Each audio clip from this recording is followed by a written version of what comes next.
Ja, grüß euch benannt und einen Sakrischgurden. Et Kasperl. Leute. Ah, es ist Freitag, der 7.11.2025. Das Wetter ist wunderschön draußen. Das Wetter, das im Sommer brauchen können. Im November, im Sommer hat es Novemberwetter, im November hat es Sommerwetter. Aber Datum, Wetter, Uhrzeit damit abgehakt, Leute. Ne? Richtig. Ich habe euch gestern was aufgenommen. Da ging's. Moment, worum ging's da? Ja. Empathielord und in seinem Discord hat er aufgeräumt, ne? Und den Bärchen erstmal den Kopf gewaschen, so, dass sie besser aufpassen sollen und auf Leute nicht antworten, die sie anschreiben, etc. etc. Er kennt sich aus, ne?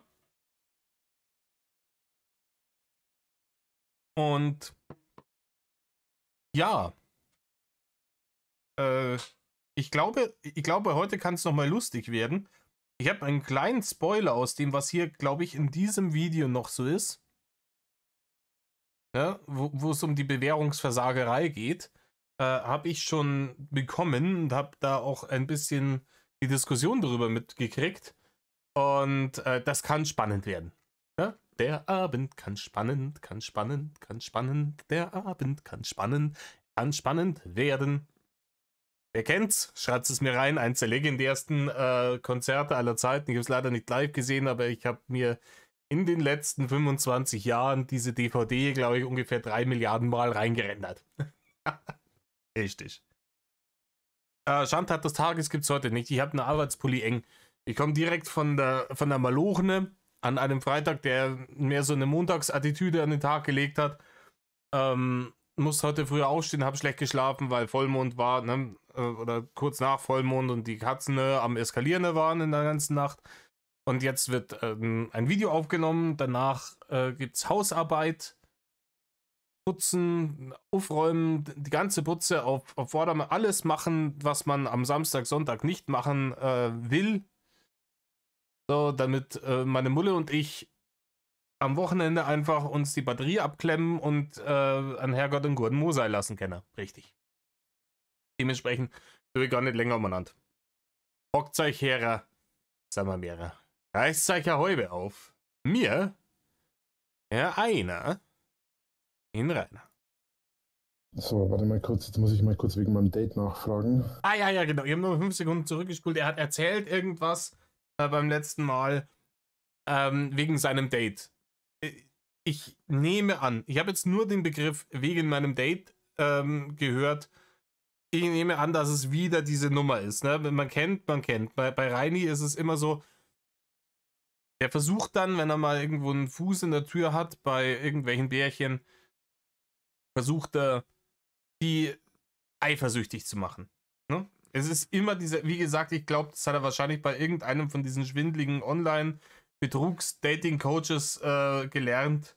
Ja, man muss sich rar machen und das würde die Bärchen dazu triggern, Torschlusspanik zu kriegen und sich zu denken, oh, naja, wenn ich mir jetzt nicht kralle, ich muss jetzt proaktiv werden, weil wenn ich mir jetzt nicht kralle, dann ist er weg, ne?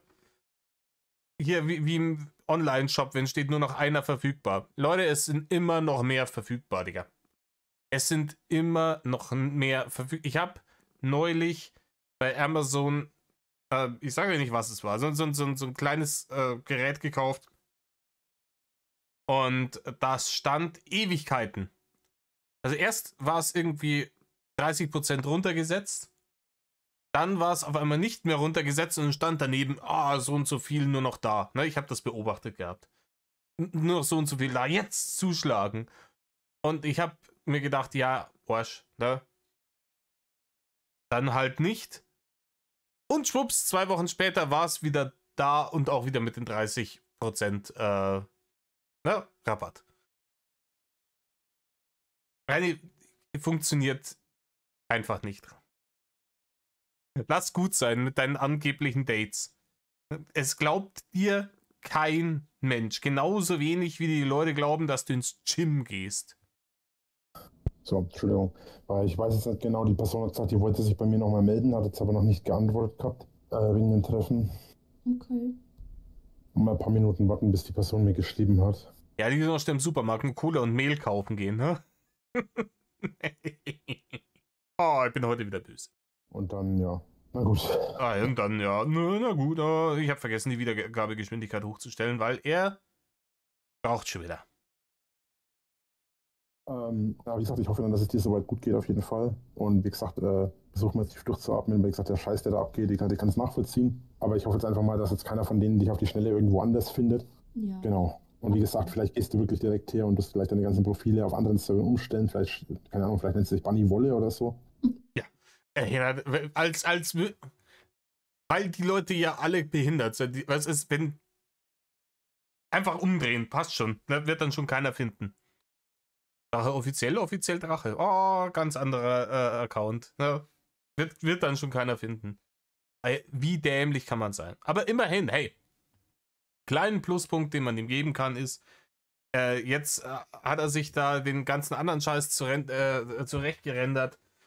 Er fragt jetzt wenigstens nochmal nach. Ne? Wir wissen, im letzten Video festgestellt, dass er ja wieder mal der Empathie-Lord par excellence war. Und als sie ihm gesagt hat, sie kurz davor in Tränen auszubrechen, hat er mehr oder weniger ist er übers Maul gefallen und gesagt, sie soll die Schnauze halten, damit er sich aufs Lesen konzentrieren kann. Ja, wild. Ja, ich schaue dann einfach. Jo. Und dann sehen wir mal weiter. Genau, aber ich denke, ich gehe jetzt erstmal und leg mich erstmal hin. Ich bin fix und fertig. Ich brauche eine Runde Schlaf. Ja, das kann ich nachvollziehen. Ich habe jetzt das Buch Königskind auch fertiggestellt. Also, Ja, das kann ich nachvollziehen. Ja, das glaube ich dir gerne. Königskind ist fertig runtergeladen. Und wieder zurück. Pluspunkt gleich wieder weg, Reini. Pluspunkt gleich wieder weg. Du hörst dir schon wieder gar nicht mehr zu. Ja, sie sagt, ja, sie ist fix und fertig. Sie geht jetzt ins Bett, pennt eine Runde darüber. Und dann wäre sowas angemessen gewesen wie, hey, schlaf gut. Mach da nicht zu viele Gedanken darüber. Das ist halb so wild, da wird schon nichts passieren. Nee, hier, ich bin auch, ich war harte Arbeit heute. Ihr Königskind fertig schreiben? Ja, kannst du nicht ausdenken. die erste Version habe ich fertiggestellt. Bin jetzt bei 39 Seiten. Muss natürlich alles nochmal überarbeiten. Und dann bin ich, also ich schätze mal, dass ich am Ende auch auf etwa 80 Seiten komme, wenn ich alles nochmal überarbeitet habe. Aber die Story selber ist an sich schon mal in trockenen Tüchern. Was hat er gerade gesagt? Er ist bei 39 Seiten und er kommt dann auf 80, wenn er es überarbeitet hat. Bin jetzt ich dämlich? Ich habe das Buch Königskind auch fertiggestellt. Also die erste Version habe ich fertiggestellt. Bin jetzt bei 39 Seiten. Ja, 39 Seiten, er muss es dann noch. Rainer, wenn das Endprodukt am Ende 80 Seiten haben soll und du bei 39 Seiten bist, dann bist du noch nicht mal bei der Hälfte. Dann ist, ich bin mit Königskind fertig, einfach geradeaus gelogen.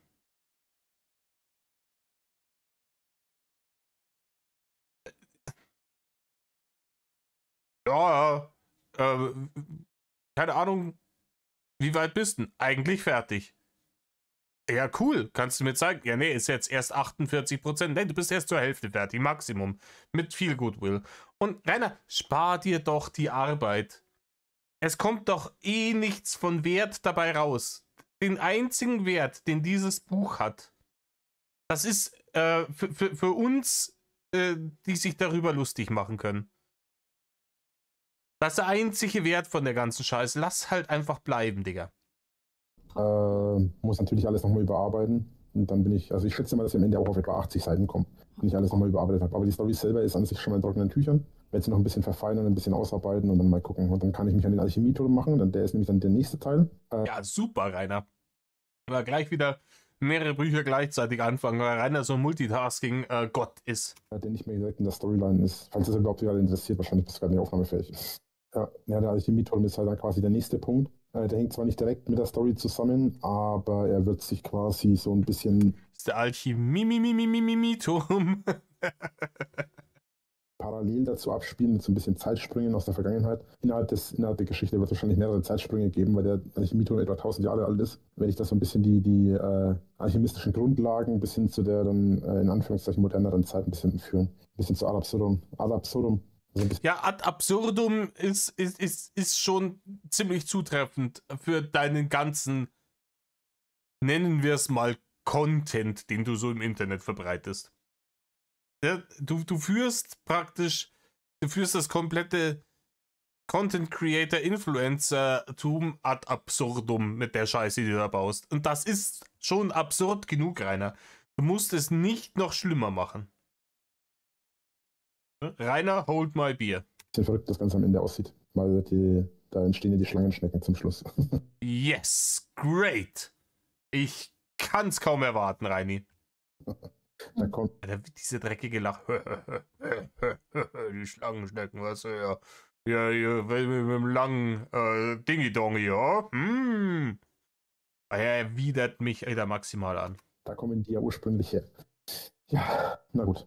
Okay, ich sehe gerade, die Person hat mir geschrieben und du hast gesagt, du wolltest schlafen gehen. Dann wünsche ich euch beiden schon mal einen schönen Abend. Dir eine gute Nacht. Sorry, ich weiß nicht, was du vorhast. Wünsche dir auch eine gute Nacht. Ja. Und ich werde dann mich mal anziehen und auf mein Date gehen. Yay. Viel Spaß. Jo, Ja. ciao. Schlaf gut. Wie er es nicht lassen kann, diese Bärchen dann auch noch anzulügen über irgendein Date aus Denken, auf das er jetzt noch geht. So, bereit für unser Date. Gekonnt versteckt. Ich mache das lange genug, um zu wissen, wie ich ungefähr die Leute hinhalte. Ach so, okay, jetzt hab ich's gecheckt. Date ist gar nicht aus Denken, Date ist eins von den Bärchen und der hat ganz andere Bärchen angeschissen. Alter, das ist ja noch räudiger, als ich gedacht habe. Du bist so ein Dirnenspross. Das ist unfassbar. Das ist einfach unfassbar. Der sagt dem, der tut dann noch so, ja, ihr Date, hat wahrscheinlich mit ihr währenddessen irgendwie, Privatchats geschrieben. Damit die eine raus ist, damit er sich dann ungestört an die andere ranmachen kann. Und er glaubt, er ist jetzt hier der Puppenspieler. Ne? Er glaubt, er ist jetzt hier der Puppenspieler, der jetzt hier die zweigleisig fährt und die checken es nicht, etc. bla bla. Und die andere sagt, ja, geh du mal auf dein Date und weiß schon, schreibt selber parallel mit dem anderen Bärchen, weiß schon, was dann da los ist. So. Jetzt waren sie kurzzeitig mal wieder beide drin und jetzt ist wieder Arbeitsteilung, jetzt Schichtbetrieb wieder angesagt. Ne? Das eine Bärchen geht schlafen, das andere liegt. Und danach kommt dann wieder das andere Bärchen zum Schlafen und das erste Bärchen hat dann wieder reiner Dienst. Boah, unfassbar. Diese verlogene Scheiße einfach. Okay. Ja, ganz schön viel Aufregung heute. Aber gut, die Sache ist jetzt erstmal erledigt. Aber ich bin wirklich froh, dass du mir auch da nochmal vorher geschrieben hattest, bevor ich auf den Discord gekommen bin, dass ich mir einen neuen Account erstellen soll und dass ich das dann gemacht habe. Ja, das ist definitiv sinnvoll, gerade weil du ja mit Lilly drauf warst vorher. Mhm. Oder Lilia, glaube ich, hieß es noch. Das ist schon sinnvoll, dass du da... Lilia, das war, ich glaube, meine Insel gestern. In Animal Crossing. Also war es doch Lilly. Ja. Ja, ich bin mit Namen echt scheiße. Also Alles gut. Entschuldige, selbst wenn wir jahrelang zusammen sind, bin ich immer wieder jemand. Gerade, was ganz bescheuert ist, das ist ganz, ganz dämlich bei mir. Ich vergesse immer den Namen meiner Freundin. Ja, das ist ein Problem, wenn man sich die immer nur ausgedacht hat, Reiniger. Das ist, also... Ich habe legit den... Also wenn meine Mulle jetzt nach Hause kommt, stehe ich nicht da und denke mir, scheiße, wie heißt die gleich nochmal?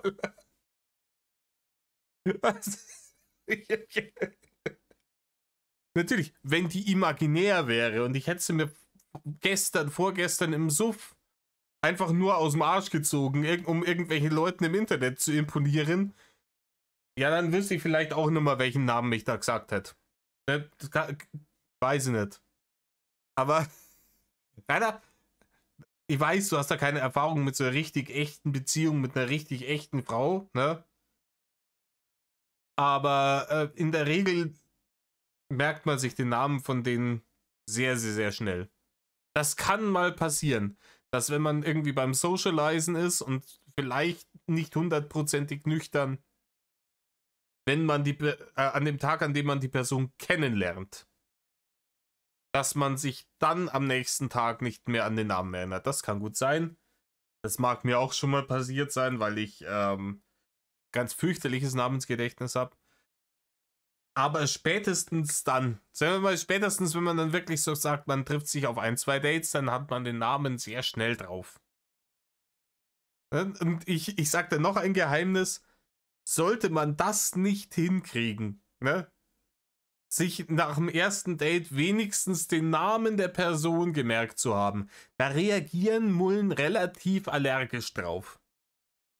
Das würde ich als erstes trainieren. Namen merken. Immer gleich mit reingehen, okay, ich lerne die jetzt kennen, ich bin scheiße mit Namen.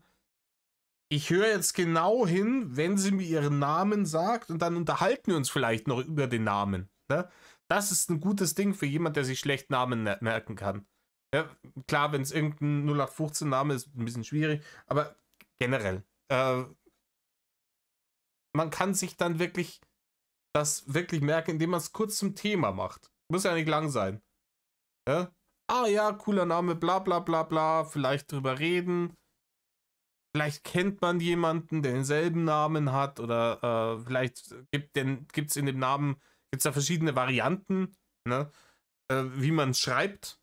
Ja, vielleicht gibt es da mal mit H oder mit ohne H. Ne? Das sind gute Taktiken für Leute, die ein schlechtes Hirn haben, was das angeht, um sich zu merken. Wenn du es nach dem ersten Date immer noch nicht weißt, wie die Leute heißen, dann wird es wahrscheinlich kein zweites geben. Ne? Aber das mache ich nicht. Warte. Bevor du jetzt Schock kriegst fürs Leben. Das mache ich nicht mit Absicht. Meine Frau und ich aber selten beim Namen. Extrem selten sogar. Ja, naja, keine Ahnung, bist halt vielleicht auch einfach hageldumm. Aber, nee, also wie gesagt, wenn man in einer Beziehung ist, wirklich in einer richtig festen Beziehung, den Namen des Partners nicht zu kennen, ist vollkommener Bullshit. Meistens nenne ich meine Frau, Jetzt bin ich gespannt, ne? Märchen aus Denken. naja, Schatz, Hase, Mausi, was auch immer. Irgend so ein Oh, jetzt kommt er mit seinen cringigen Spitznamen wieder um die Ecke. Das hat die Ding sehr gerne gehabt. Ja, wie hieß Moner? Ne? Die hatte das sehr gerne mit den Spitznamen, vor allem in der Öffentlichkeit. Da ist die richtig apeshit gegangen. Pseudonym halt. Und deswegen denke ich da an meine Frau teilweise gar nicht. Und deswegen weiß ich zum Beispiel auch nur noch von einer Frau, deswegen weiß ich zum Beispiel von 2 Frauen den Namen nicht mehr, mit denen ich zusammen war. Ja, wie gesagt, weil du halt vergessen hast, was du da zusammengelogen hast damals. Okay, Jo. wild. Ja, aber das ist aber wie gesagt gar nicht böse gemeint. Ich mache das gar nicht mit Absicht, aber ich habe mit Namen sowieso schon immer so Probleme gehabt. Und Ja. Ja, und der Rainer, der hat schon so viele Freundinnen in seinem Leben gehabt. Kann auch keiner erwarten, dass er sich da die ganzen Namen von denen auch noch merkt. Ne? Da war die Ding, ne? Und die Zeug und die andere Ding und so weiter. Etc. dazu kommt halt dann die Tatsache auch noch, dass ich halt einfach meine Frau nie also ich nenne halt meine Frau nie beim Namen so. Bei dir kann es passieren, dass ich dich Zoe nenne irgendwann. Ja, mein Gott. Wenn mich jemand nach deinem Namen fragt, kann es sein, dass ich Zoe sage, weil ich halt jetzt Zoe immer sehe und wenn ich auch mit Will Bunny oder so spreche oder schreibe, dann sage ich ja auch Zoe automatisch. Ja. Dann kann es halt passieren, dass ich dann plötzlich sage, ja, meine Freundin heißt Zoe. Dann so, warte mal, Zoe, warte mal, stimmt ja gar nicht. Egal. Ich habe einfach jetzt mehrere Namen. Sind die jetzt schon hier Freundin und Freund, oder? Ist jetzt schon offiziell. Ist jetzt die Freundin offiziell. Partnerkanal zu Drache offiziell. Hauptsache ich höre drauf, so weißt du. Naja, wie gesagt, ich bin halt auch gar nicht, wie gesagt, das ist halt auch einfach gar nicht böse gemeint, aber es ist halt einfach so, das entsteht halt ganz automatisch, weiß nicht. Aber ich bin auch grundsätzlich so jemand, ich bin mit Namen ganz schrecklich. Ja, ich glaube auch nicht, Rainer, dass das bei dir jetzt spezifisch böse gemeint ist. Ich glaube, es ist ja einfach scheißegal, wie die Leute heißen. Es ist ja vollkommen scheißegal einfach. Ne? Wenn der Name nicht Rainer Winkler ist, dann ist es auch die geistige Kapazität nicht wert aufzubringen, ihn sich zu merken. Ne? Weil Rainer Winkler ist die einzige wichtige Person in deinem Leben. Alle anderen, scheißegal. Ja? Im besten Fall versucht man dann noch irgendwelche Kontakte zu halten, wenn man was davon hat. Wenn die entweder eine Arbeit für einen machen oder man hat einen monetären Vorteil, man kann bei denen pennen oder man erhofft sich Entjungferung und Wurstfachzugang. Alles andere scheißegal, wie die heißen. Huppi-fluppi. Ja? Ja, mein Gott, also manche haben das da besser drauf, manche schlechter. Jeder hat, wie gesagt, seine Stärken in seinem eigenen Feld irgendwo.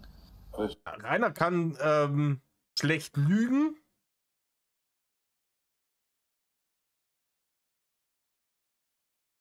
Und sich konstant schön irgendwie ziemlich mittig zwischen 200 und 300 Kilo halten. Was kriegt er hin? Arbeitsverweigerung, das ist auch noch sehr gut. Expertenlevel, ne? Dumme Ausreden finden. Widerliche Scheiße im Internet. Rainer hat wirklich ganz, ganz viele Stärken. Halt in keinem relevanten Bereich oder in keinem Bereich, den nicht 99% aller Menschen abstoßend finden. Aber hey, ja, Warum werde ich gerade angerufen? Nö, das werde ich ablehnen. Von wirst du angerufen? Ach, nur von einem Freund. Von einem Freund oder von deinem? Von einem Freund. Aha, geht mir hier schon fremd zusammen, weißt du. Was für Fremdgehen. Wie gesagt, wir sind noch nicht zusammen. Nee, Spaß, alles gut. Ich konzentriere mich ja jetzt auf dich. Jetzt. Na, was? ja, komm. Es ist. Die kennen sich nicht. Ne? Die sind da vielleicht ein paar Wochen auf diesem scheiß Discord drauf zu dem Zeitpunkt. Und hier wird schon eine Eifersuchtsschiene geschoben. Ne? Kontrollfreak Lord fängt schon an, das Schockhalsband anzulegen. Wie dieser dämliche Bastard da aus den USA, dieser Streamer, der da seinen Hund geschockt hat. Alter, solche Leute müsste ich in die Finger kriegen. Das einfach. Ich bin ein sehr tierlieber Mensch. Ich mag Tiere lieber als Menschen. Ich komme auch mit Tieren besser klar als mit Menschen. Ich bin ein bisschen antisozial, muss man mal sagen. Ganz wenige Menschen, mit denen ich klarkomme, beziehungsweise die mit mir auch klarkommen. Das ist auch wieder so eine Sache. Aber ich mag Tiere, weil die halt einfach kompromisslos ehrlich sind. So einem Tier ist das scheißegal, was du von ihm hältst. Ja? Wenn es dich nicht mag, wird es dir das zeigen und wenn es dich mag auch. Und das auf eine ehrliche Art und Weise. Und das kriegst du von Menschen einfach nicht. Dementsprechend reagiere ich massivst allergisch, wenn jemand seine Viecher quält unnötig. Also jedes Quälen ist unnötig, aber ihr versteht, was ich meine. Und wo ich das gesehen habe, wo er aufs Knöpfchen drückt und der Hund zu jaulen anfängt, musste ich das ausmachen.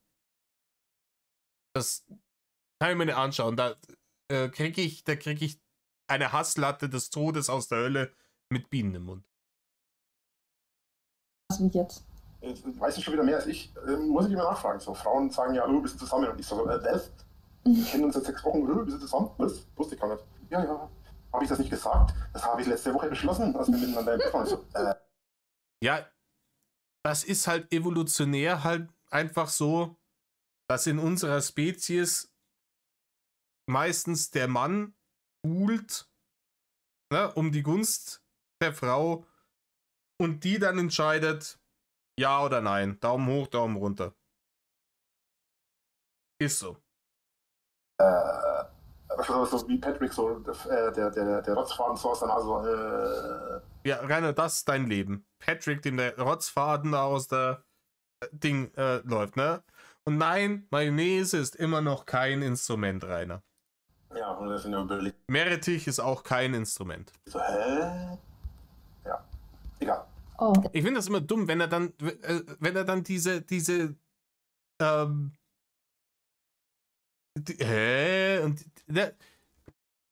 diese Show abzieht und nicht ein Instant irgendwie Todesgelächter als Reaktion bekommt, dann denkt er sich immer, die hat das gerade nicht gecheckt, ich muss das nochmal machen. Er macht es dann immer zweimal hintereinander, das macht es halt maximal unangenehm.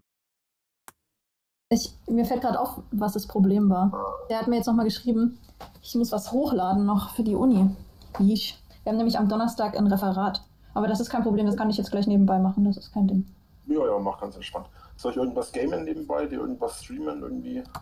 Lust, keine Lust. Ja, klar, gerne. Was für... Warte mal, ich muss mal in meine Mails gucken. Der schreibt mir, wir hätten schon eine Nachricht von der Dozentin gekriegt. Hä? Aber die haben gesagt, es ist 23:59 Uhr. Es ist noch nicht 23:59 Uhr? Nee, es ist 20:44 Uhr. Oh je, oh je. Ja, keine Ahnung. Das ist auch sowas, da hätte ich überhaupt keinen Bock drauf.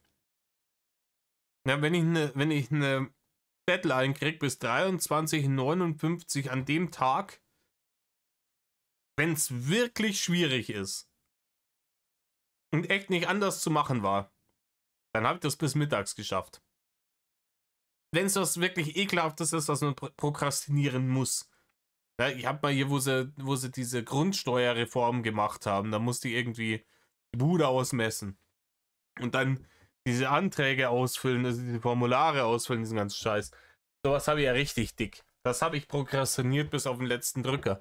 Aber da bin ich dann auch bei denen irgendwie, das war immer noch, also was ich sage auf dem letzten Drücker, nicht eine Stunde vor Abgabetermin. Sondern das mit Zeitpuffer. Es kann immer noch was dazwischen kommen, Reini. Und auch hier Bärchen. Ja, dann schauen wir gleich mal, ob es hier wirklich eine Mail gab. Ah, ja, gab eine Mail. Ja, okay. Das war nur eine Erinnerung. Mein Gott. Die sollen sich mal nicht alle hier irgendwie... Keine Panik, das ist alles noch im Zeitrahmen. Ich hoffe, mein Rechner schmiert nicht ab und du wirst schnell Bescheid weißt. Ja, das wäre schwierig. Ja, das passiert aber ja leider mehr öfter, als man denkt. Ja.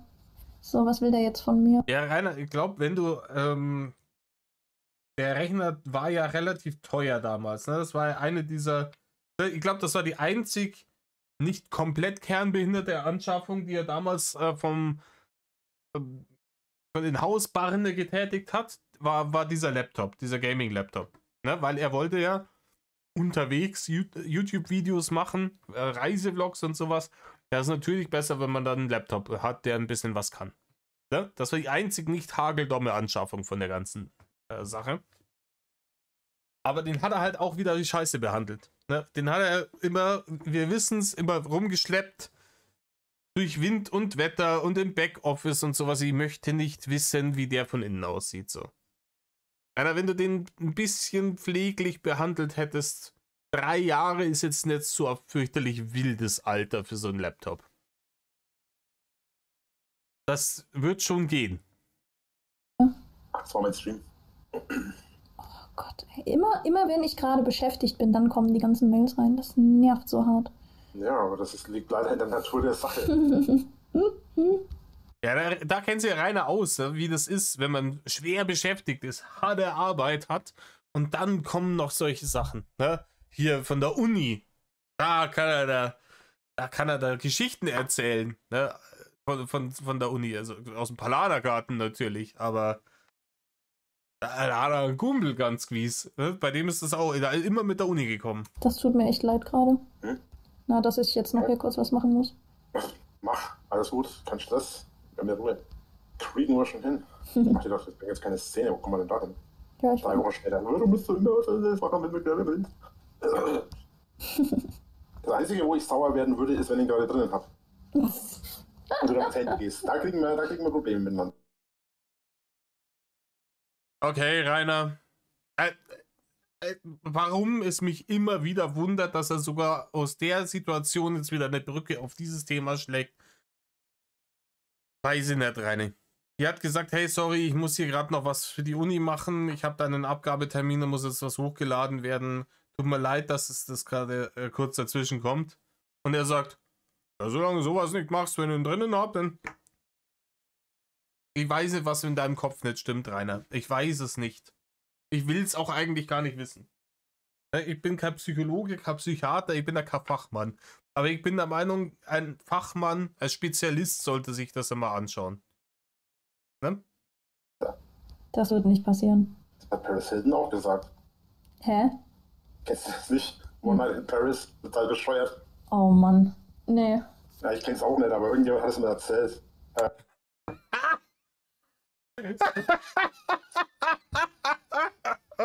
Und da ist er wieder im Olympischen Einer beim Rudern. Kennst du nicht? Hier, One Night in Paris, Klassiker, kennst du das nicht? Nee, kenne ich auch nicht.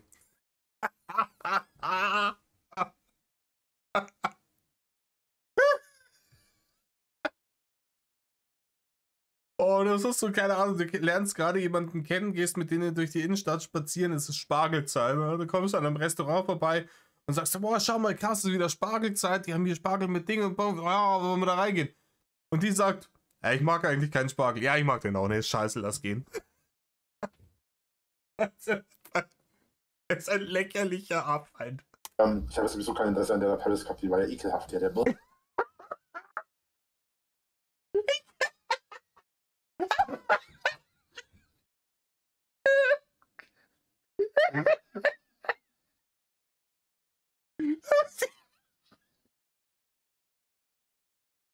Ich krieg wieder mal. Oh ja, wollen wir wetten, dass das einer der ersten Borneo-Filmchen ist, die er jemals auf seiner Festplatte gespeichert gehabt hat und dass da ganz, ganz, ganz oft der Shrimp da dran gezupft wurde dazu. Ach. Kennst du nicht? Kennst du nicht? One Night in Paris? Nee, kenne ich nicht, weiß ich nicht. Ja, habe ich eigentlich auch nicht gesehen. Eigentlich ist es total scheiße. Die alte ist auch fürchterlich kreislig. Oh Gott. Oh, nee. Nee, die hat sie mir irgendwann getroffen und mit dem hat sie dann halt gevögelt und während die mit dem gevögelt hat, war die halt einfach mal am Handy. Also, wie entwürdigend kann man bitte seinen Partner... Ja, keine Ahnung, das hätte jetzt ich zum Beispiel gar nicht gewusst. Ich glaube, so weit bin ich in dem Film nie gekommen. Aber... Ich halte es nicht aus. Nee, ich habe den nie gesehen, aber ich beschreibe jetzt mal detailliert den Plot. Okay. Die hat die ganze Zeit, während der in die reingestupst hat oder gestoßen hat oder keine Ahnung, also während der die gebumst hat, hat die quasi die ganze Zeit an ihrem Handy rumgespielt und hat ihn null beachtet. Ich glaube, die hat jetzt mal gestöhnt irgendwie. Also, Okay. wenn er keinen Spaß am Sex hat, dann lässt man das bleiben. Also, Ja, das ist wild. Einstellen. Das ist wirklich wild, das stimmt, da hast du recht. So.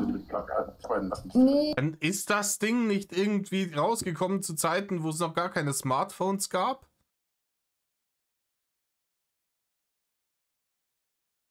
Jetzt echt dumm? Ich glaube, da gab es noch keine Smartphones, als die Scheiße rausgekommen ist, oder? Was soll die dann die ganze Zeit am Handy machen? Hat die SMS geschrieben? Das kann schon mal sein, dass man dann sagt, hey, der Tag hat nur 24 Stunden, ich muss hier T9 schreiben, so, fang schon mal an.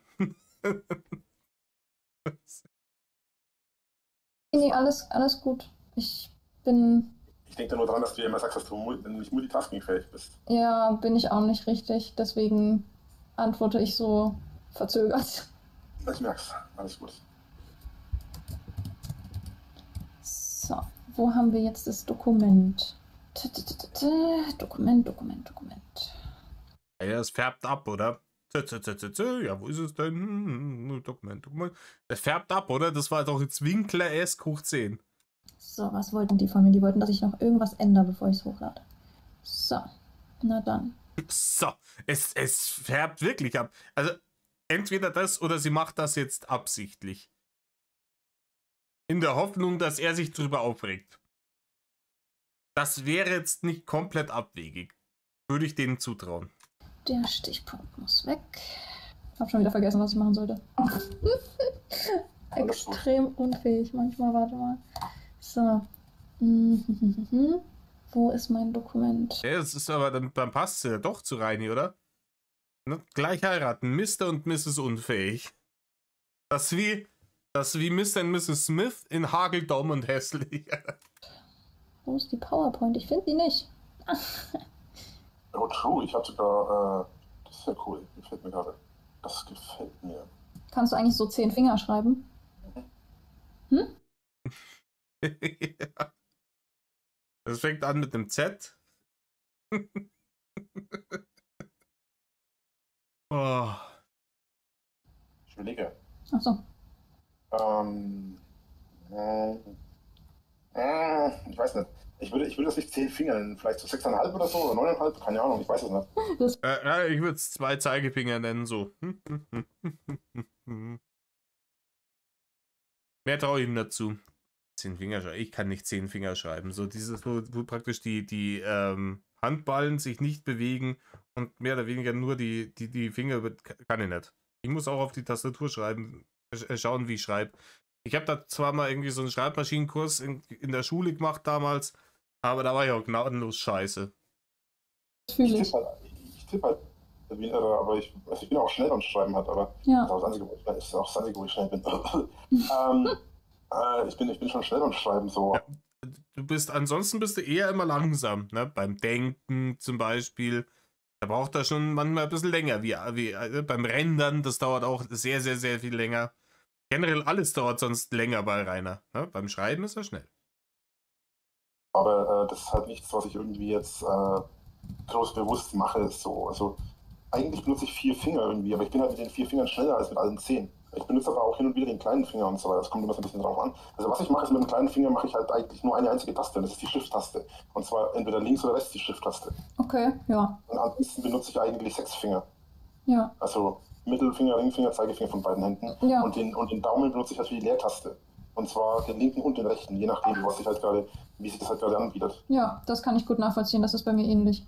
Also ich habe auch so ein Mischding da draus gemacht, so, weil ich glaube, wir haben in der Schule oder so mal gelernt, irgendwann sollten wir mal so 10 Finger schreiben, weil die gesagt haben so, ja, mit dem Zeigefinger immer tippen ist doof, aber ich habe mir das nie angewöhnt richtig, sondern das ist irgend so eine Mischform geworden.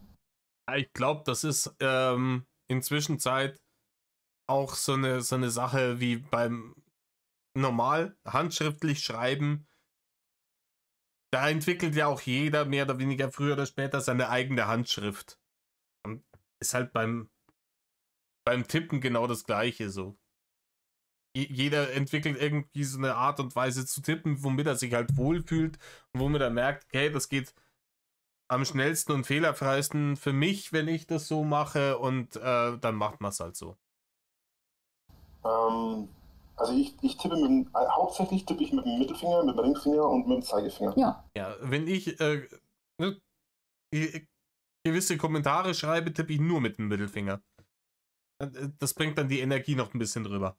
Das sind und das mache ich bei beiden Händen. Ja. Der kleine Finger, ich habe sogar Zeiten gehabt und immer wieder mal, wenn ich sehr lange und sehr viel schreibe an einem Tag. Das habe ich jetzt gerade zum Beispiel speziell bei Garten Eden gehabt, als ich das Buch geschrieben habe. Ja. Da habe ich zum Beispiel teilweise am Tag 15 bis 20 oder 30 Seiten geschrieben, oder sogar noch mehr. Und da habe ich, weil ich den kleinen Finger ich habe den kleinen Finger immer angewinkelt. Weißt du, was ich meine? Ja. Also quasi, wenn du dir die Hand vor Augen hältst, dann habe ich den kleinen Finger immer angezogen, dass es so angewinkelt ist. Und die anderen Finger habe ich gerade. Wenn du dir die Hand vor Augen hältst, dann siehst du nichts mehr, Rainer. Ja, Rainer, es ist doch jetzt auch vollkommen wurscht, ob du jetzt den Finger angewinkelt hast oder nicht. Ne? Hätte sie gesagt, Finger angewinkelt, hat gewinkelt gesagt, ne? Ist eine Haterin, Banhammer fliegt. Und den Daumen abgestreckt. Ne? Also würde ich die Hand ganz normal hochhalten, nur dass ich halt den kleinen Finger einziehe. So. Und alle anderen Finger sind gerade und so tippe ich quasi. Und wenn ich das lange genug mache, dann passiert es tatsächlich, dass mir der kleine Finger unendlich wehtut. Oh, okay. Dann würde ich es halt anders machen, du Depp. Ich habe halt meine Finger möglichst locker, wenn ich am Tippen bin. Ich wüsste auch gar nicht, wenn ich jetzt am Tippen bin, warum ich dann den kleinen Finger hier wegklemmen sollte. Das ist ja super dumm. Und dann sitzt er da. Ja, komisch, ich mache das immer so und dann tut man auch kurzer Zeit irgendwie mit der Finger weh. Ja, kann man nichts machen. Vielleicht nimmt er das auch einfach als Ausrede, um wieder eine Pause machen zu dürfen. Tja, dann ist halt jetzt wieder Fressweg-Staddelzeit. Genug gearbeitet, nicht heute. Halbe Seite hat er geschrieben. Naja, 30, 40, 50 Seiten schreibt er am Tag. Alles klar. Ne? Dann kommt das nächste Buch raus. Das ist hier so ein Wälzer, 800 Seiten, Rainer Winkler, Königskind. Rainer, nur weil du genauso fett und faul bist wie George R. Martin, heißt das nicht, dass du so gut schreiben kannst wie er. Und ich den teilweise gar nicht mehr strecken kann. Da muss ich manchmal so 5 Minuten Pause machen und muss die Finger knacken lassen. Okay. Dass da überhaupt irgendwas vorwärts geht. Weil ich kann dann teilweise gar nicht mehr tippen, weil es dann die anderen Finger beeinflusst. Also meistens, es kommt aber, glaube ich, bei mir vom Gamen, weil ich ja Videospiele spiele. Ja. Tatsächlich habe ich eigentlich, egal in welcher Position und egal was ich schreibe, ich habe eigentlich den rechten, also von der linken Hand, den Zeigefinger auf dem D, den Mittelfinger auf dem W und den Ringfinger auf dem A. Und so sitze ich an der Tastatur. Und eine ähnliche Position habe ich mit der rechten Hand, mit der Außen Nee, wenn ich schreibe, habe ich schon die Finger so, dass das, ne? Das macht überhaupt keinen Sinn. Und ich habe auch viel gezockt in meinem Leben, Rainer. Dass ich daran meistens zwischen K, Zwischen, O und Ü hänge oder zwischen H, U und K. Also die gleiche Position, nur halt weiter drüben. Und so tippe ich halt im Normalfall. Wobei ich die rechte Hand eigentlich nie wirklich auf diesen Tasten habe. Das habe ich immer nur mit der linken Hand. Aber das kommt halt einfach davon, weil du mit WASD Ja, ja in Videospielen rumläufst, fährst und so weiter ja. am Computer. Und so hat sich das halt einfach bei mir etabliert, dass ich halt einfach mit diesen Tasten immer irgendwie interagiere am Computer. Jetzt gerade, wenn ich hier rumlaufe, habe ich ja auch das. Und die Shift-Taste mit dem kleinen Finger ist halt, wenn ich laufe und renne. ja, der Rainer ist ein professioneller Gamer. Das muss er dem Bärchen jetzt nochmal sagen, ne? Weil er ja ne? Let's Play-YouTuber und Streamer ist. Und da muss er jetzt Eindruck machen, ne? Und das jetzt kommt, ist harte Arbeit, ne? Das kommt dann mit seinen eigenen Gefahren. Kriegt man Krampf im Finger, weil man abklemmen muss, irgendwie. Die Shift-Taste. Ne? Ja. Habe ich ja hier auch. Wenn ich jetzt renne, jetzt laufe ich ganz normal und wenn ich renne, habe ich die Shift-Taste. Dann drücke ich auf die Shift-Taste immer. Das mache ich alles mit dem kleinen Finger.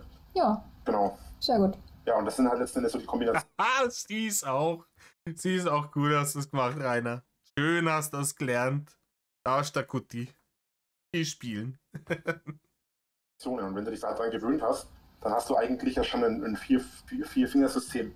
Ja, Und das kann man hier auch machen in dem Spiel, springen. Und das ist halt die Leertaste. ja. Und das sind dann schon die ersten 5 Finger. Und die haben halt immer ihre festen Tasten, auf denen sie immer liegen. Egal, ob ich jetzt am Schreiben bin, ob ich jetzt am Tippen bin, Ja, ob ich jetzt am... Ja, Rainer, wenn deine Finger zum Schreiben gleich liegen als zum WASD zocken, dann bist du halt vielleicht ein wenig dumm. Unter Umständen, Reini. am Chatten bin, ob ich jetzt am Spielen bin, egal was ich mache, die liegen immer auf diesen Tasten. Die sind quasi fast festgeklebt. Aber dadurch, dass ich genau diese 4 Tasten halt im Blick habe, also WASD, ja. habe ich auch immer das Q und das E im Blick. Dann habe ich unten drunter das X, Y und Z im Blick, also das X, Y und C im Blick. Und ich weiß, dass neben neben E das R kommt. Das heißt, ich habe eigentlich bis zum T, G und V eigentlich schon alle Tasten mit einer Hand im Griffweite. So, weil in vielen Videospielen zum Beispiel, da muss ich mal an GTA denken, in GTA steigst du in ein Auto ein mit F. Taste F ist Auto einsteigen. Und F ist direkt neben D. Das heißt, die Taste, da schwingst du einfach den Zeigefinger von der D-Taste auf die F-Taste. Und weil der G ist bei manchen Spielen manchmal Fotos machen oder so, das ist die G-Taste. Also drücke ich dann auf G. So, und dann habe ich schon alles. Alter, das ist so ungefähr, wie wenn vor 25 Jahren, also sagen wir vor 20 Jahren,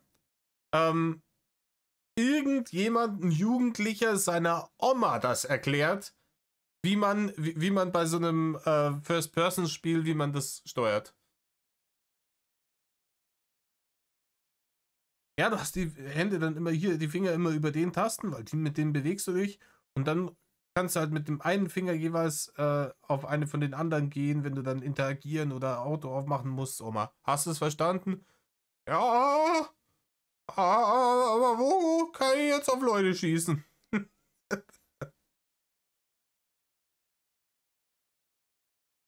Von Q, A und Y Und bis hin zu T, G und F oder T, G und V. Und genau, das ist quasi die eine Hälfte der Tastatur. Dann habe ich X, dann habe ich Z, H und B, U, Y und N, oder U, J und N vielmehr, I, K und M. Das ist dann quasi schon so. also er liest das gerade von der Tastatur ab und kriegt das nicht hin. J, I und L sind eigentlich so die Tasten, auf denen meine Finger eigentlich im Normalfall liegen mit der rechten Hand. Haben wir jetzt das ganze Alphabet langsam durch, oder? Hast du jetzt das Alphabetlied im Kopf gesungen? A, B, C, D, E, F, G, ne? Merke ich gerade. Wenn ich so am Tippen bin. Das ist so die Position, die Standardaussagen. Genau, und damit komme ich eigentlich super zurande, wenn ich so drüber nachdenke. Ja, klingt auf jeden Fall gut so, wie du das machst. Und deswegen habe ich eben diese 6-Finger-Technik eigentlich, mit der ich arbeite. Und die kleinen Finger und auch die Daumen sind eigentlich nur für die Shift-Taste, ob ich jetzt links oder rechts habe. Ja, die 6-Finger-Taktik. Jetzt hat er dem, oder Technik, jetzt hat er dem Ganzen schon einen Namen gegeben. Alter, du hast bis vor 2 Minuten hast du dir noch nicht mal einen Kopf drüber gemacht. Du hast dir jetzt die ganze Scheiße aus dem Arschgebirge gezogen. Und wahrscheinlich einfach bloß, um dem Bärchen zu sagen, ich bin jetzt eigentlich gar kein fetter Vollversager, der hier nur frisst, daddelt und der Selbstbefleckung frönt. So, das ist hier alles so professionell, was sie hier macht, weil er sich vielleicht ein wenig minderwertig gefühlt hat, weil sie von der Uni gesprochen hat. Taste gehe. Wobei ich tatsächlich festgestellt habe, beim Schreiben gehe ich in erster Linie auf die linke Shift-Taste, nicht auf die rechte, witzigerweise. Andersrum, ich gehe immer auf die rechte, nicht auf die linke. Also egal, ob ich jetzt links oder rechts, groß schreibe, also wenn ich jetzt AW groß schreibe, dann drücke ich auch auf der rechten Shift-Taste. Komisch eigentlich, woher das zurückkommt. Ja, aber weiß ich auch nicht. Weil beim Zocken drücke ich halt mit die linke Shift-Taste, logischerweise. Weil da ist ja die rechte Hand an der Maus. Ja. Irgendwie ist es eigenartig. Aber naja, wo ist halt die Welt, ne? Ja. So, jetzt ist... Ja. Äußerst mysteriös. Ruf mal Ayman Abdallah an, vielleicht kann uns der weiterhelfen. Jetzt ist es richtig benannt. Ach Mann. Und dann die Sache noch. So. Zack. Fertig. Hochgeladen. Jetzt habe ich gleich WhatsApp wieder zugemacht. Können die mich nicht mehr stören? Das ist bei mir nichts, weil ich WhatsApp auch auf dem PC habe. Auch auf dem PC kannst du WhatsApp zumachen, du Depp. Ich entkomme WhatsApp nicht. Ich habe das, wenn dann, nur im Browser offen. Und da kann ich ja das Fenster einfach schließen. Ich hab mir tatsächlich angewöhnt, die App zu installieren, weil du hast mich vorhin angerufen. Ja. Und ich habe ja immer mein Headset auf, so im Normalfall. Also selbst wenn ich es nicht benutze, habe ich irgendwie immer das Headset auf. Einfach, keine Ahnung, Gewohnheit. Jedenfalls, der Vorteil war natürlich dadurch, dass ich das Headset auf hatte, war es so, dass dass ich dich halt direkt gehört habe und direkt mit dir reden konnte. Also wenn ich das beschissene Handy raussuchen müsste, ich meine, das ist zwar im Normalfall auch in Griffweite, aber trotzdem. Ja. Dann habe ich das halt immer am Ohr und kann nebenbei noch irgendwas anderes machen, weißt du? Ich wusste ja auch nicht, ob du rangehen kannst. Ich habe es dann einfach gemacht. Ich dachte mir so, naja, egal. Alles gut. Ich bin aber halt so ein Multitasking-Mensch, weißt du, ich will auch Multitasking sein. Also ich will wirklich... Rainer, du kannst... Rainer ist Multitasking. Du kannst nicht irgendwelche Kommentare zusammenstammeln, lesen und dich währenddessen mit jemandem unterhalten. Beim letzten Video hast du die angekackt, dass sie die Schnauze halten soll, weil du dich nicht aufs Lesen konzentrieren kannst, wenn sie dir sagt, wie scheiße es hier gerade geht. Der große Multitasking-Lord. Alles auch machen können. Ja. Nicht nur irgendwie das Können im Sinne von ich kann es, sondern Können im Sinne von ich will es auch umsetzen können. Weil das für mich einfach wichtig ist. Hast du dich einfach offline geschaltet auf Discord? Ja, wieso nicht? Nicht schlecht. Ja, weiß ich, finde ich lustig. Natürlich habe ich mich offline gestellt. Ich habe ja wohl Bunny erzählt, dass ich nicht da bin. Ja. Hä? Ich kann ja nicht online bleiben, wenn ich sage, dass ich auf ein Date gehe. Ja, aber darüber habe ich gar nicht nachgedacht. Ha, das siehst du mal. Das ist so räudig einfach. Es ist so räudig. Warum soll denn Wollbunny nicht wissen, dass du dich da mit ihr in einem extrigen Call triffst? Warum nicht? Weil du die auf der anderen Seite auch nochmal klar machen willst.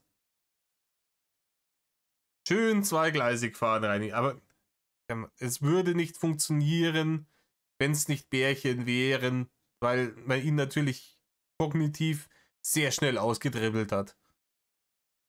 Aber allein wie er es macht, ist halt mal wieder so bezeichnend. Der Mann, der immer jammert, oh, nie eine Freundin gehabt, oh, so wenig Erfahrung mit Frauen gemacht. Rainer, vielleicht überlegst du mal, warum. Und vielleicht kommst du dann zu dem Schluss, dass so ein Verhalten Frauen gegenüber halt nicht förderlich ist. Das ist der Multitasking-Style, weil ich genau weiß, und deswegen sage ich auch immer, die Leute glauben immer, dass ich so viele, gerade weil ich immer Sachen in so extrem detaillierten Sachen erzähle, glauben die Leute immer, ich lüge oder behaupten immer, ich würde lügen. Ja, Rainer, und weil du halt der Lügenlord bist.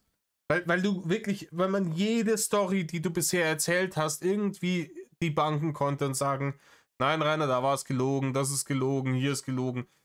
Weil halt wirklich 99% von dem, was du erzählst, gelogen ist, Reini. Den Spitznamen Lügenlord, den hast du dir wirklich hart erarbeitet. Das alles in deinem Leben, was du dir wirklich mal hart erarbeitet hast, aber den kann man dir geben. Und ja, diese unnötig hohen Details sind ein deutliches Anzeichen dafür, dass es gelogen ist, weil niemand würde eine echte Geschichte so erzählen, wie du es machst. Nur weil ich halt Sachen in dem kleinsten Detail erzähle. Ja, richtig. Wenn man eine richtige Geschichte erzählt, dann geht man nicht so krass ins Detail. Angenommen,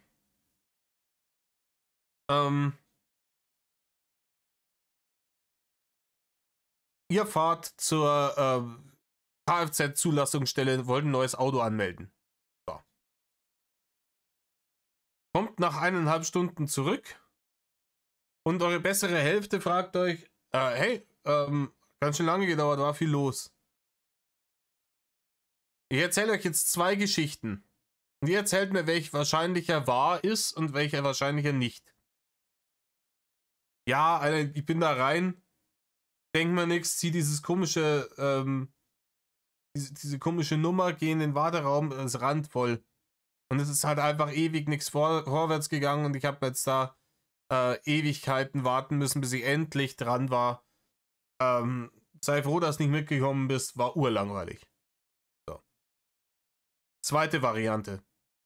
Ja, ich bin da hingekommen, da habe ich erst keinen Parkplatz gefunden, dann bin ich die Treppe hoch, da habe ich nochmal was im Auto vergessen, musste nochmal zurück, dann habe ich den Zettel da gezogen, dann dachte ich mir, die Nummer 98 habe ich gehabt, ne? Dann gehe ich rein und dann ist auf dem Display gerade erstmal die Nummer 20. Ich denke mal, oh, jetzt musste 78 Leute, die noch vor dir dran sind, abwarten. Und dann bin ich da gesessen, und dann waren diese Stühle, die waren so in einem ganz komischen Grün, ne? Der Boden, das war so ein Laminat, aber er war total verkratzt. Und die Leute da drin, da war so eine Blonde und die war mit ihrem Kind und dann war noch, ihr versteht, worauf ich hinaus will, ne? Das sind unnötige Details, die würde nie irgendjemand erzählen, wenn es eine echte Geschichte ist. Und wenn eure bessere Hälfte euch so eine Geschichte mal aufs Brot schmieren will, dann hellhörig werden zumindest, ne? Kann sein, dass man vielleicht auch nicht beim Auto anmelden war. Ich mir halt einfach die kleinsten Details auch einfach merken kann. Ja. Aber das liegt bei mir halt einfach, das liegt einfach in meiner Natur, so bin ich eben. Ja, so ist er. Der Rainer ist ein ganz besonderer Mensch. Er kann sich immer die kleinsten Details merken. Er hat sich damals im Stream, ne, nicht erinnern können, wie er die Hater am Vortag angelogen hat bezüglich seiner Arbeitszeiten. Aber die kleinsten Details von allem hat er sofort abgespeichert. Ja, das ist so ein Savant, oder? Heißen die? So ein Hochbegabter. Der Rainer ist gar nicht hageldumm, der ist einfach zu schlau für uns alle und wir sind zu dumm zu checken, wie toll er doch ist. Und er kann sich alles merken. Und den Rainer, den kannst du auch wie diesen anderen Typen, kannst du ihn irgendwie einmal mit dem Helikopter über die Skyline von irgendeiner Stadt fliegen für 5 Minuten und dann maltet dir die komplette Skyline im Detail, ne? Im Detail mit, keine Ahnung, der Alten noch, die sich da im 50. Stock direkt am Fenster hat bumsen lassen.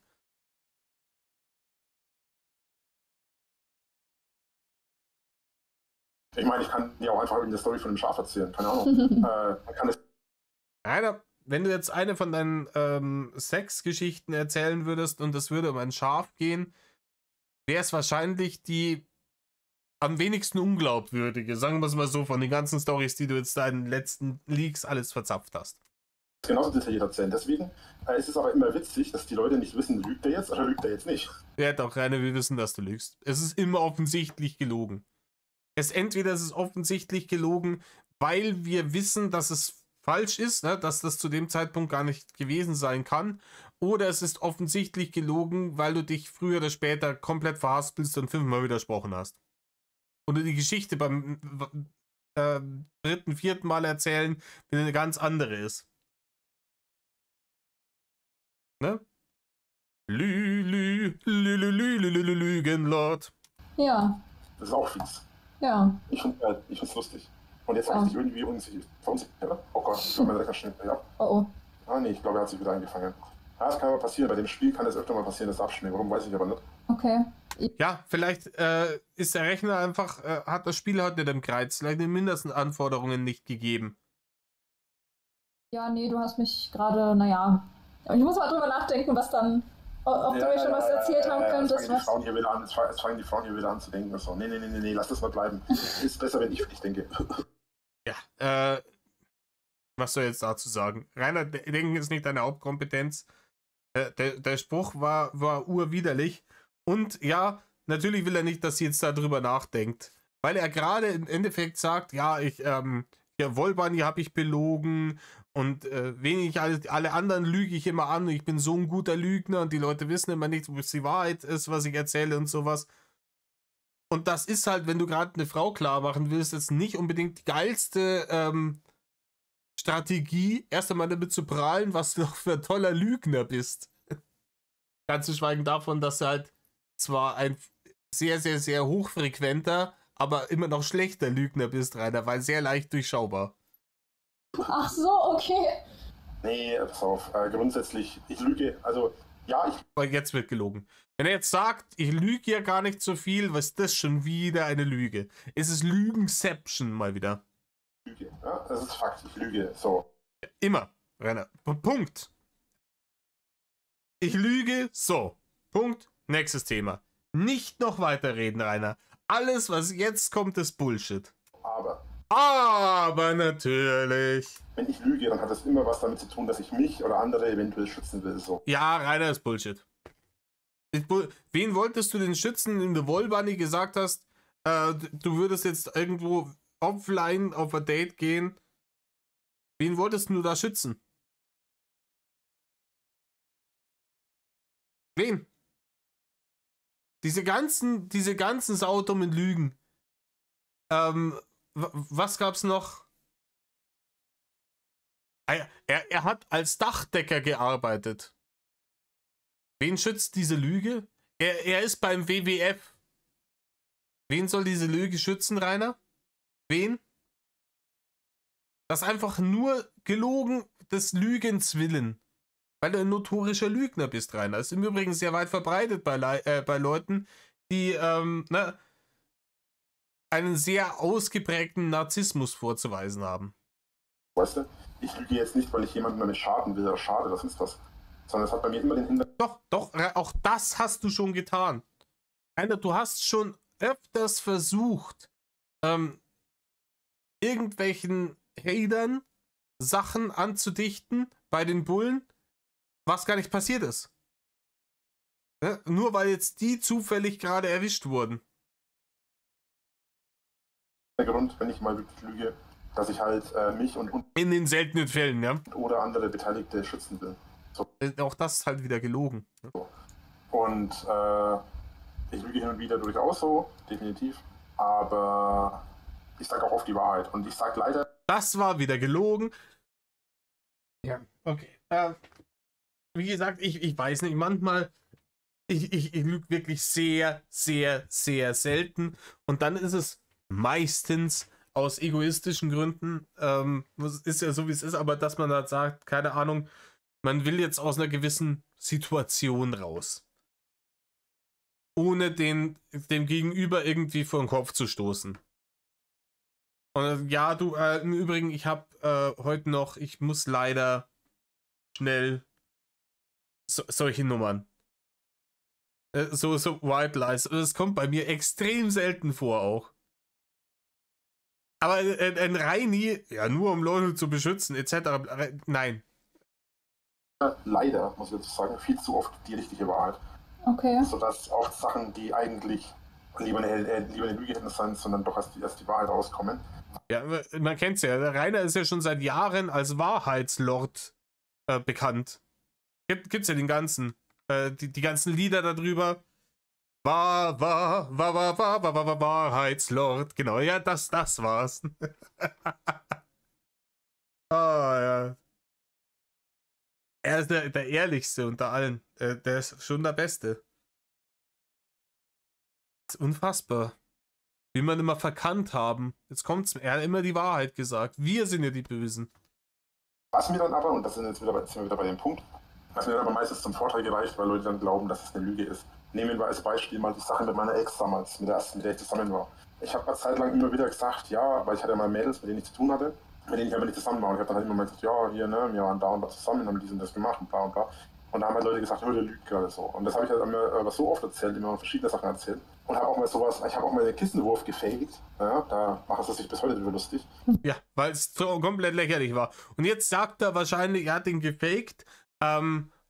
So offensichtlich, dass man sehen musste, das war geplant, dass man das merkt, das wäre irgendeine Force-Flag-Aktion gewesen, irgend sowas. Ne? Am Ende der Geschichte sind auf jeden Fall wir die Dummen. Nicht er ist der fette Behindi, der sich da hinsetzt und so tut, als hätte eine Freundin, die gerade im Raum ist und ihn mit einem Kissen bewirft. Vollkommen Delulu. Nee, wir sind dann am Ende der Geschichte. Sind wir die Dummen, die ihm sagen, hast du sie eigentlich noch alle? Was hast du gemacht? Den Kissenwurf habe ich mal gefaked. Also ich habe mal so getan, als hätte mich meine Freundin mit einem Kissen abgeworfen. Der Witz ist, dass meine Freundin damals tatsächlich 2 Wochen später den gleichen Witz tatsächlich abgezogen hat, aber in Real. Ja, ja genau. Das habe ich auch gesehen. Und die Freundin gab es genauso wenig. nur da hat er dann das Mikrofon gemutet und hat so rüber geguckt und hat halt irgendwas geredet, so getan, als würde er sich noch mit der unterhalten. Vollkommen schwindlig. Ja, das war im Übrigen das, wo ich neulich erzählt habe, wo die eine dann komplett eskaliert ist und ihm gesagt hat, hier Kissenwurf 2.0, wie erbärmlich bist du denn? Und dann haben die alle gedacht, schaut mal, er hat es wieder irgendwie getan, er hat irgendwie wieder einen Kissenwurf gefaked oder so. Wobei dann viele darüber diskutiert haben, hey, kann ja gar nicht sein, beim ersten Mal haben wir ja gesehen, dass er den Kissenwurf gefaked hat. Dieses Mal hat er das definitiv nicht gefaked. Ach so, ja, der Reini hat vorher schon geahnt, dass seine Freundin, ausdenken, ihn 2 Wochen später mit einem Kissen bewerfen wird. Deswegen hat er präventiv schlecht gefakten Kissenwurf inszeniert, damit danach, 2 Wochen später, wenn die Freundin zu Besuch ist, die Hater nicht glauben, dass sie tatsächlich da ist. Ein richtiger Fuchs, der Rainer. Hat wieder 4D-Schach gespielt. Ne? Hat uns ausgedribbelt, jetzt sind wir wirklich die Dummen. Du kannst es dir nicht ausdenken. Komm doch irgendwann mal wieder zurück in die Realität. So. Okay. Ich habe mal halt lange in meinen Livestreams damals auf Juno immer so zur Seite stand, so, hey, was willst du von mir? Was ist denn los? Halt mir fest, ich bin ja live so. Und dann halt immer so alle, ja, ey, der hat Besuch, Mann. Und dann so, nee, er hat keinen Besuch, der verarscht euch. Und dann habe ich immer so gesagt, Nein, Rainer, es gab genau 2 Leute in dem Chat, 2 Sorten von Leuten in diesem Chat. Die einen haben Interesse gefaked in der Hoffnung, dich dazu zu bringen, dass du dich noch weiter zum Deppen machst, weil sie sich daran amüsiert haben, wie du dich da zum Obst gemacht hast. Und die anderen haben gesagt, ja, Digga, komm, mach dich nicht so lächerlich. Es waren beides Hater. Die zweiteren waren wenigstens ehrlich zu dir. So, die ersten waren die schlimmeren Hater, weil die haben dich noch mehr angestachelt, dass du dich noch mehr zum Idioten machst. ja, habe ich ja gesagt, aber immer gut drauf, an dem Dach ein bisschen angetrunken auch noch. Ich dachte, so ein bisschen vorgelehnt, das Kissen einfach nach mir selbst geworfen, so, und mir voll in die Fresse getatscht. Haben sich voll alle in den Arsch abgelacht. Und 2 Wochen später fand meine Freundin aber den Witz immer noch so lustig, dass sie gesagt hat, hey, ich werde jetzt ein bisschen Kissen nachdenken. Ja. Und das hat dann wiederum keiner geglaubt, weil die alle gedacht haben, ja, keine Ahnung, schau mal, der hat wahrscheinlich irgendeine Vorrichtung aufgebaut, wo er mit dem Fuß drauf tritt. Ja, genau, du hast da jetzt Vorrichtung. Alter, halt doch einfach. Für wie dumm hält der alle anderen Menschen auf der Welt? Das ist ja nicht mehr auszuhalten. Ja, beim ersten Mal, da habe ich nur so getan, als wenn eine Freundin da wäre, damit ihr das dann beim nächsten Mal, wenn sie wirklich da ist, nicht mehr glaubt.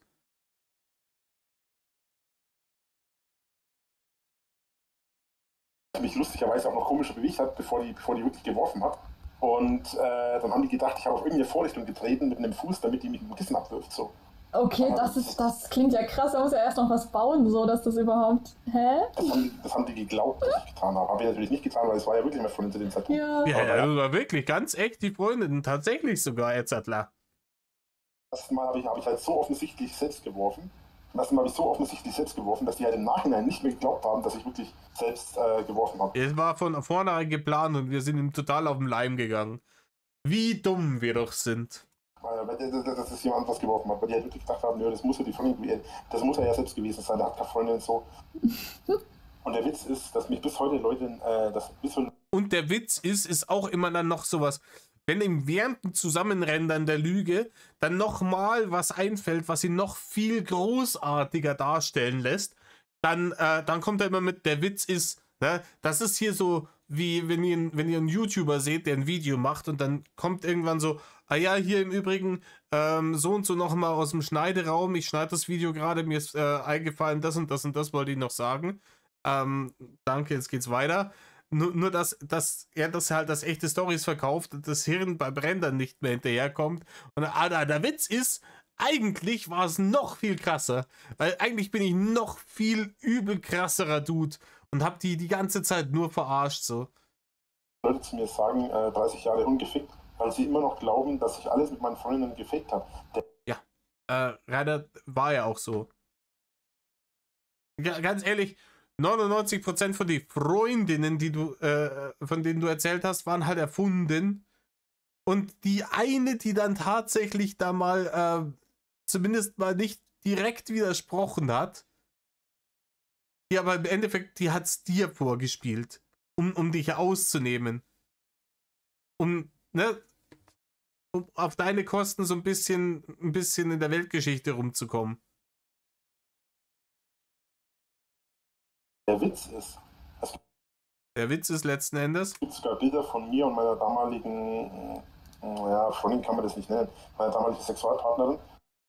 Ja, Freundin kann man das. Er erzählt zwar jetzt schon die ganze Zeit von seiner Freundin, aber eigentlich kann man es so gar nicht nennen. Habe ich damals Bilder gehabt und habe die veröffentlicht, auch mit ihrem Einverständnis, versteht sich. Und Okay. Der Witz ist, sie glauben selbst, dass viele glauben, dass sogar diese Bilder gefaked waren. Okay. Ja. Aber warum hattest du die Bilder geteilt, um zu zeigen, dass du da jemanden hattest, oder was war der Grund? Sie fand es auch witzig einfach. Es ging einfach darum, letzten Endes, wir wollten einfach ein bisschen, einfach ein bisschen zeigen, so, dass es uns gibt und alles, keine Ahnung. Wir waren halt einfach so ein bisschen in dieser Phase. Es ist so geil, er erzählt diese Lügengeschichte, wo er irgendwas tut. Ne? Einfach nur, weil er denkt, das klingt jetzt krass. Das klingt jetzt krass. Und sie macht das einzig Richtige. Ah ja, okay, das hat er damals gemacht. Warum hast du es eigentlich gemacht? Ja,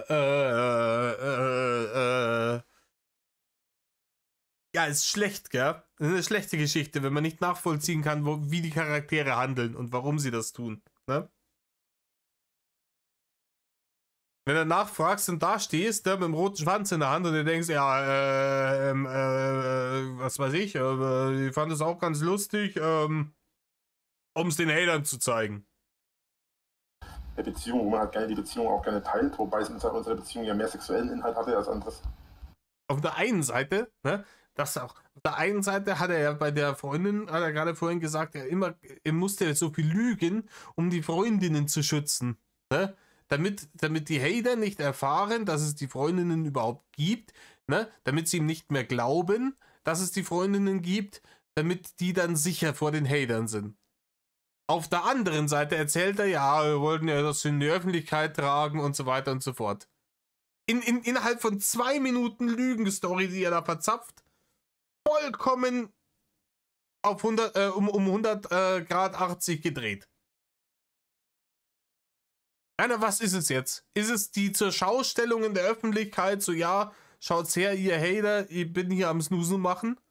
Oder ist es ich belüge die ganzen Leute, um meine Freundin zu schützen, damit ich sie geheim halten kann?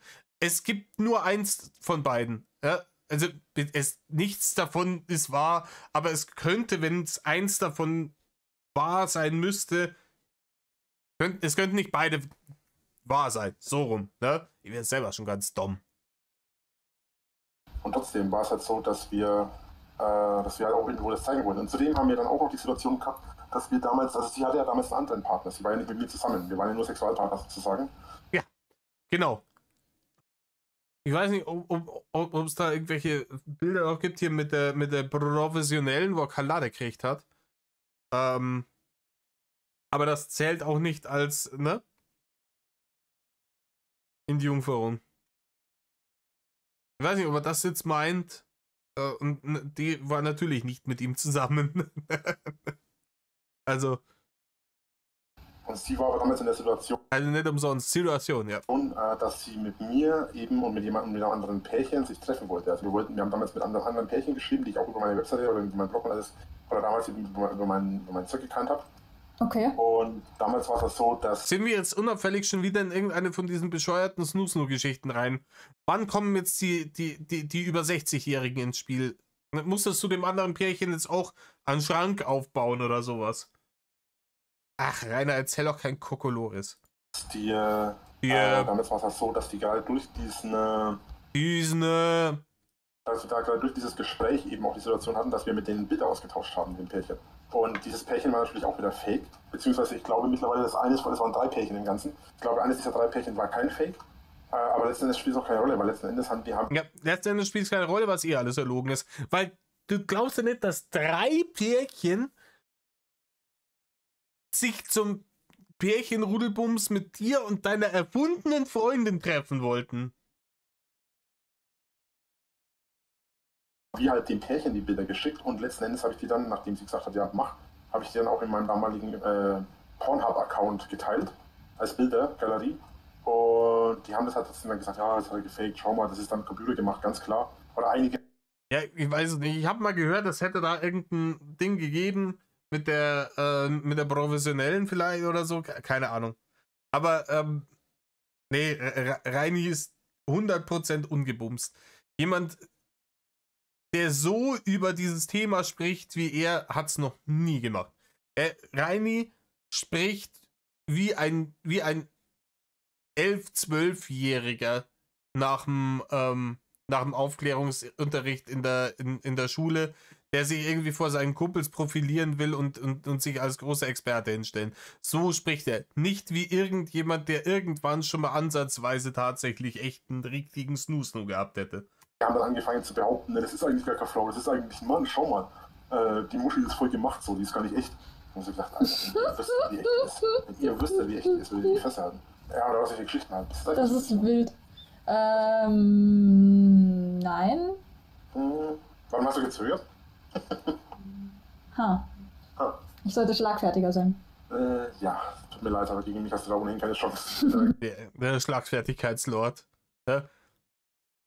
Vollkommen grundlos, dass wir auf unseren Bingo-Karten immer schlechter Konter zum Abstempeln drauf haben. Und dass das immer eins der ersten Felder ist, die abgestempelt werden. Nee.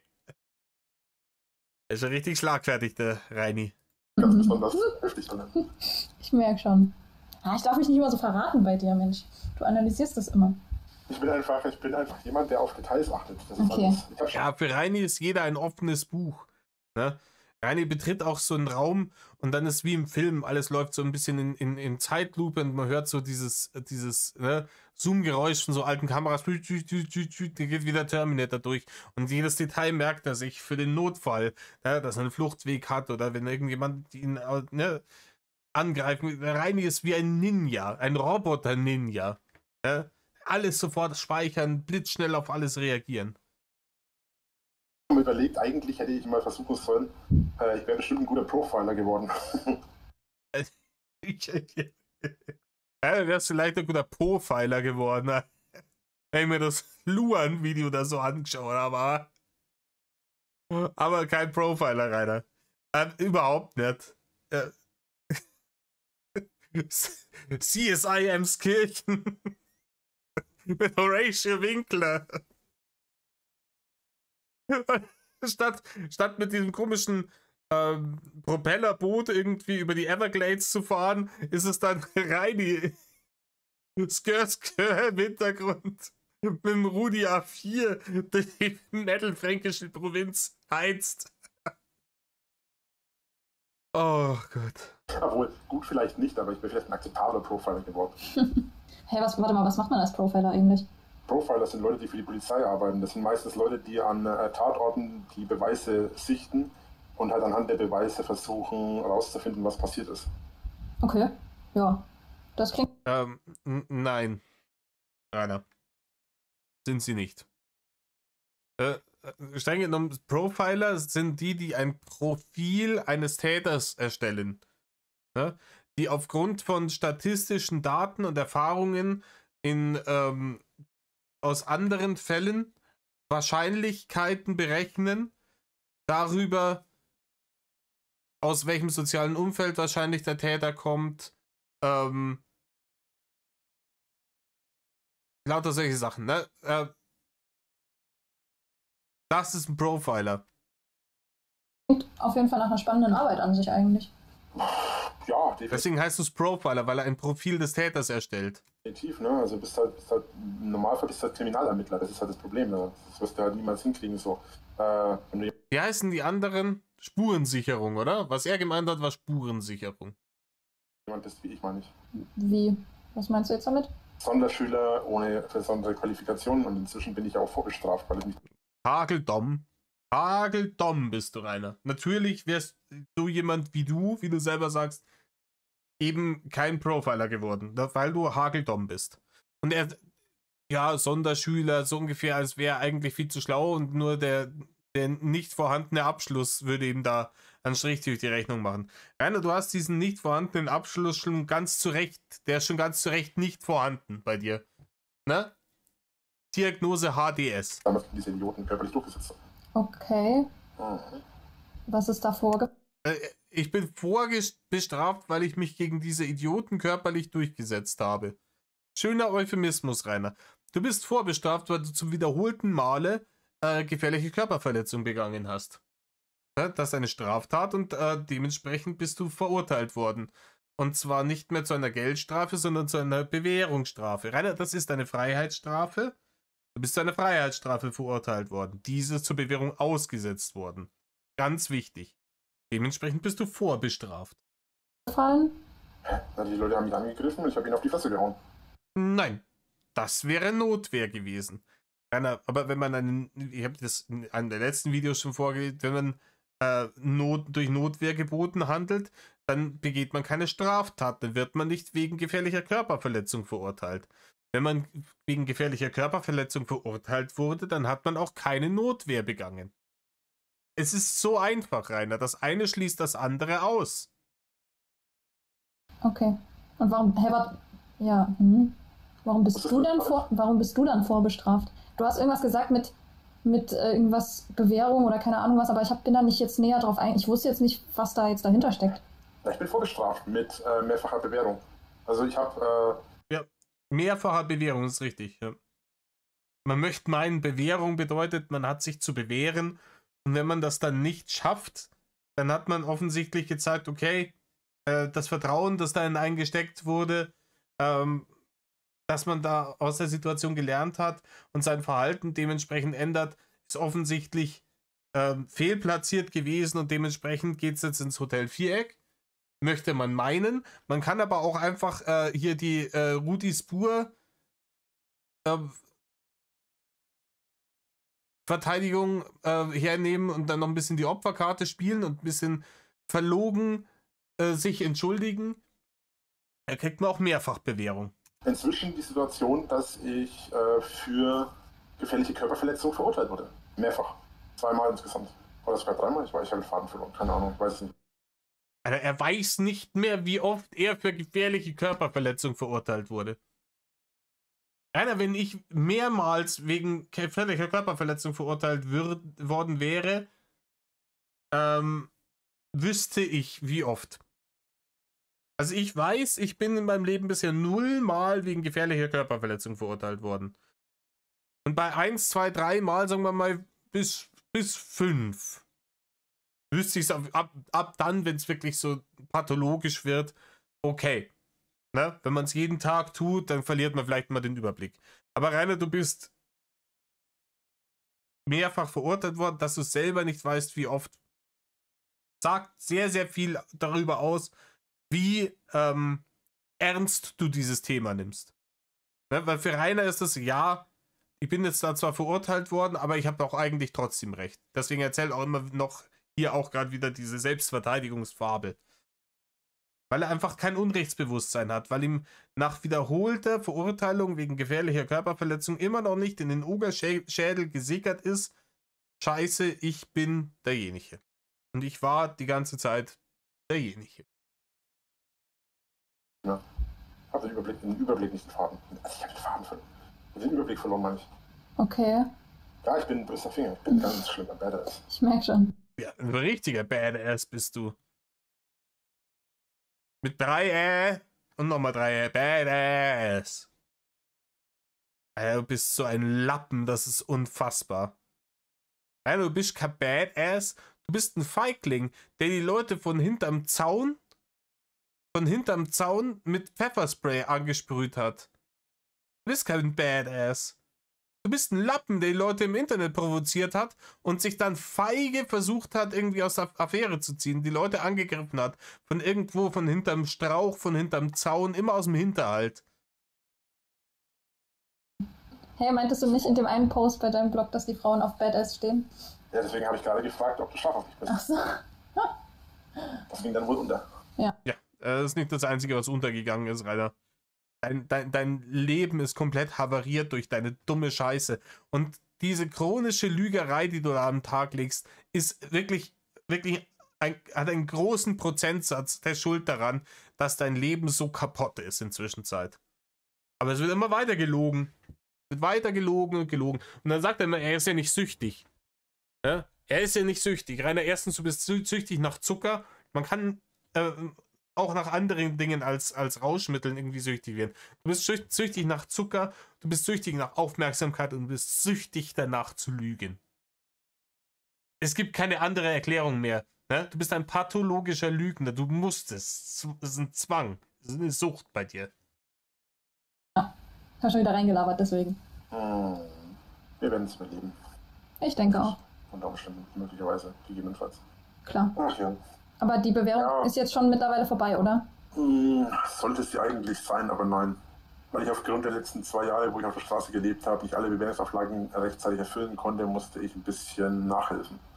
Und da bin ich schon ein bisschen gespoilert worden und da ist jetzt auch viel diskutiert worden schon drüber. Wegen den Jahren, wo er da obdachlos war nie wirklich obdachlos, ne? Aber musste nachhelfen und deswegen ist die Bewährung verlängert worden. Und ich kann mir nur denken, dass das halt mit so diversen Ausfallerscheinungen zu tun hatte. Zum Beispiel die Situation damals am Würzburger Hauptbahnhof, ne? Die eskaliert ist. Und andere Dinge im Zug, die eskaliert sind. Und immer in der Öffentlichkeit, wenn es mal wieder eskaliert ist durch ihn. Und natürlich auch die Nichteinhaltung seiner, ne, weil er gerade gesagt hat, er konnte die Bewährungsauflagen nicht erfüllen. Ist halt massiver Horseshit. Wie gesagt, seine Sozialstunden, die hätte er easy bei der Gemeinde Emskirchen ableisten können. Ne? Vielleicht aber mit einem Eimer Farbe rumgehen oder mit einem Spachtel und die ganzen Graffitis und Aufkleber von den Haters wegmachen. Da hast ganz, ganz fix deine Sozialstunden runtergerissen, Rainer. Die Strafzahlungen hätte er easy zahlen können, wenn er nicht irgendwie alles Geld immer sofort beim Fenster hinausschmeißen würde. Wenn der Mann hatte zu dem Zeitpunkt, als die ersten Bewährungszahlungsaufforderungen schon im Raum standen, hat er dieses Haus verkauft. Da hat er, das war zwischen der einen Verhandlung, wo er dann wirklich mal zu Knast verurteilt wurde und der darauffolgenden Berufsverhandlung, die eine war im Oktober 21, die andere im März 22, da dazwischen hat er die Kohle fürs Haus gekriegt. Und anstatt dass er sagt, oh, ich habe von der alten, muss ich noch eine Strafe zahlen von der alten Verhandlung und bei der neuen ist jetzt rausgekommen, so und so und so und so und da kann es auch gut sein, dass da noch eine Zahlungsaufforderung draufkommt, vor allem, wenn das eintritt, was ich eigentlich haben will, eine weitere Bewährung, ne, dass ich nicht in den Knast muss, dann lege ich mir dafür die Kohle auf die Seite und kann das auf jeden Fall schon mal bezahlen, dann bin ich da schon mal in trockenen Tüchern, was meine Bewährung angeht. Ich kann mir jetzt aber auch einfach eine VR-Brille, einen Gaming-Laptop, einen Ford Ranger und dergleichen kaufen und hurra die Gams. Kann man natürlich auch machen. Und muss noch, die Bewährung läuft jetzt aktuell noch, sollte aber so zum größten Teil jetzt eigentlich soweit erledigt sein. Ja, und ich glaube, und da bin ich nicht alleine, da bin ich auch nicht von alleine drauf gekommen, ich glaube auch, dass es so ist, dass Reinis hochgelobte Internetabstinenz, ne, dass ihm die praktisch die Pistole auf die Brust gedrückt haben, weil es gab es schon vorher, dass es hieß, 2019 war es, glaube ich, schon. Oder war es 2020? Ich weiß es nicht. Bei einer der vorherigen Verhandlungen, wo es schon hieß, es gibt nochmal Bewährung, wenn er denn seine Social-Media-Aktivitäten auf Null setzt für 2 Jahre oder so. Ne? Wo er gesagt hat, nee, dann verkaufe ich lieber das Haus, als hier 2 Jahre meinen YouTube-Kanal die Füße stillzuhalten. Und es kann halt jetzt wirklich sein, da er kein Haus mehr hat, das er verkaufen kann stattdessen, dass die ihm gesagt haben, okay, Rainer, du hast so und so oft Bewährung gekriegt. Du hast dich nie an die Bewährungsauflagen gehalten, du hast keinerlei Sozialstunden geleistet, du hast deine Strafen nicht bezahlt, du hast gar nichts gemacht. Und du bist weiter im Internet umeinander und provozierst die Leute. Du wärst jetzt ein. Und dass dann der Bewährungshelfer gekommen ist und für ihn in die Bresche gesprungen und dann vielleicht noch einen Deal rausgehandelt hat und sagt, können wir nicht nochmal, wir hatten das doch schon mal auf dem Tisch, können wir das nicht vielleicht doch zurückgehen zu so und so lange Internetabstinenz. Und weil das wäre jetzt 24 auf 25, das wären jetzt 2 Jahre.